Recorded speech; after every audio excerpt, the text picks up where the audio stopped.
Hello, today I'm going to make some bannock bread. Been looking at a few feeds on Facebook and things like that, and people would like to know how to make bannock bread. It's fairly straightforward. This is how I make it. Obviously every person is different, so this is my take on how I make bannock bread. So these are the three main ingredients I use. First one is baking powder. Then I've got spelt flour and plain flour, both organic, because I'm not sure, I just seem to like using organic stuff. And then a bit of salt. So let's rock and roll. So we'll start with some spelt. Nice wooden bowl. In it goes. Not that much. And then take your plain. Same again, 50-50. Oh, well do. Nothing's really precise. Baking powder. Excuse me, pardon.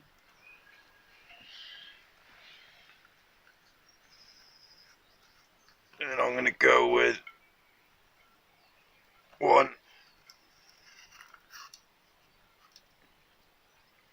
2, and I always do a little bit for luck. That makes it rise. Even though this doesn't really rise per se, it just goes a bit airy. And then a nice bit of salt, this will just make it taste good. Crunch it down. Right, give those a bit of a mix together.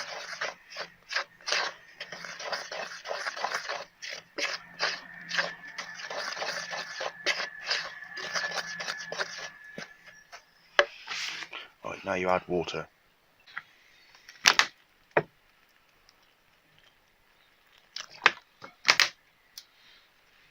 Add water and give it a mix.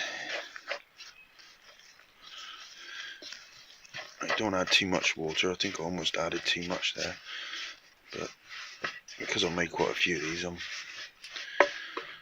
tend to get it right. The key with it is to just not add too much water. As always, it's harder to bring it back from being too wet than to just add a few drips when it's too dry. Like, it's too dry right now. Get most of it together into a ball, and then all the dry bits there, you just sort of gauge it. I haven't really done, measurements or anything, because I'm not that sort of person. I don't do that. Everyone is different. I haven't got scales out here. I live in the woods, and I don't, I'm not bothered about scales and things like that. It's not my bag, baby. I'll just do it as it comes. Right, let's get that off there.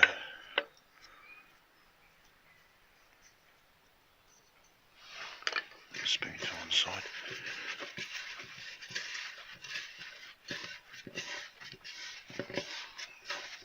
There's a bit of dough, so I don't really need it. I just sort of like use two hands to crimp it, or like prump it together, I don't know what you would call it, into a ball. Basically just bring it together into a ball without kneading it, just sort of pat it, pat, pat, pat, pat, until it comes into a nice ball shape.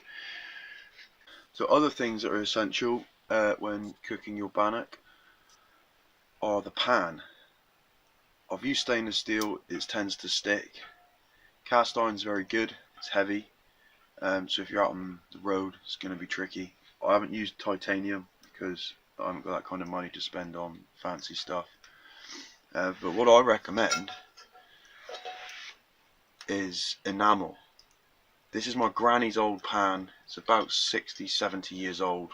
They were going to throw it away, and I said, oh, I'll have that pan. And so here it is.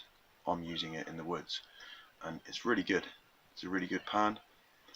I recommend enamel. This is what I've used a lot when cooking my bannocks, and it works really well. And you also want a lid. This is going to trap the steam in, and the steam is then going to help it to rise. I mean, look at that, perfect. And then I'll just place that on there.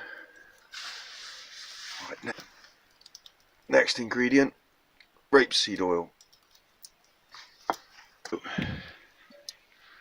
Yeah, a little bit of plume of smoke came out then, lovely. So in it goes, a little bit of sizzle. Now that might be a bit too hot in there, so I'm going to flip her over. Been in there about 5 minutes. As you can see, it's steaming, it's already started to rise a bit. Yeah. So here's our bannock. That is what I call perfect. So here's a bit with the butter on it.